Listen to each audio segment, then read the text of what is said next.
Assalamu alaikum wa rahmatullahi wa barakatuh.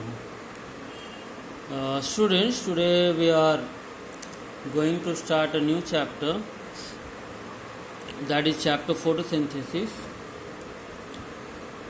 Students, all the living organisms need food to meet their requirement of energy and to get materials they need for growth and maintenance. This fact we know that all the living organisms need food for the energy and for their growth and development.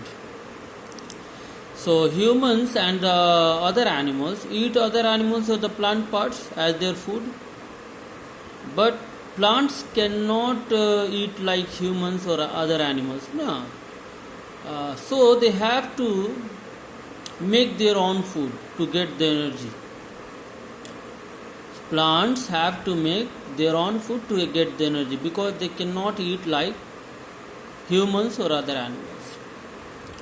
So plant obtain food by preparing it on their own by the process called photosynthesis.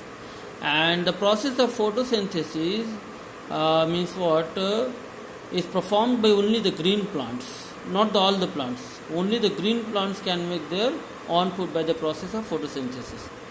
If you see the name photosynthesis, it's come from a Greek word photos and synthesis, that is photo means light and synthesis means making or putting together. So the process by which chlorophyll containing green parts of the plant make food using carbon dioxide and water in the presence of sunlight is called photosynthesis.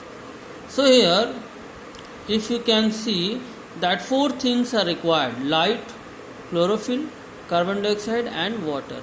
And these four things are called raw materials for the photosynthesis. So what are the sources of the raw materials of photosynthesis? Light, the plants get light from sunlight or the lamp light. In the for the lamp light, on the lamp light plants can perform photosynthesis. Chlorophyll present itself in the plant, in the green parts of the plant. Carbon dioxide they take from the atmosphere if they are land plants, and if they are aquatic plants they take from the water.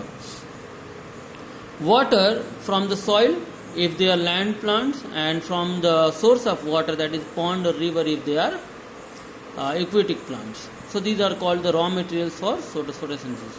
Your work is to learn the names of the raw material and their sources. Now again come to this topic.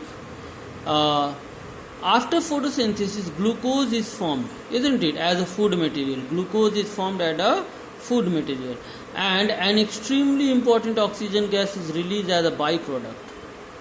So the main aim of the photosynthesis is not to produce the oxygen, but somehow it forms along with the main product, that is the glucose. So now what is the byproduct? Byproduct means, students, something that is formed during the making of something else. That means our aim is to make something else, but on the way something else is formed. So during the photosynthesis, when carbon dioxide reacts with water in the presence of sunlight and chlorophyll, glucose is formed. That is the main product. Plants aim to make the glucose, but somehow oxygen is product. That is very much important. Now the next question is, what happens to this glucose? What happens to this glucose? So the formed glucose is transported to all parts of the plant. Means they formed in the green parts of the plant like leaves and the young stem, but after that they transported through the phloem to all the parts of the plant, and some of the glucose is used by plant in respiration to produce the energy. Some of the glucose is used by the plant for producing energy. And one most important thing, student, during photosynthesis, solar energy is converted into chemical energy. Don't forget that. Chlorophyll have the ability to convert solar energy into chemical energy, means in food. Now, after the process of respiration, after plant get the energy, some of the glucose left. And what happens to those glucose? Students, rest of the glucose is stored as starch, and this stored starch later on can be converted into glucose or cellulose or protein or fat whenever it is needed. So few of the few of the glucose is converted into energy by the process of respiration, and some of them are stored in the form of starch. Remember this one, glucose is stored in the form of starch. Okay, later on it will work, it will come in the chapter. And that starch can be converted into either glucose, cellulose or protein whenever it is needed.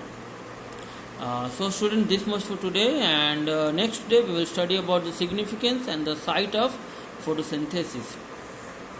Now if you have any question regarding today's topic, text me. Assalamu alaikum.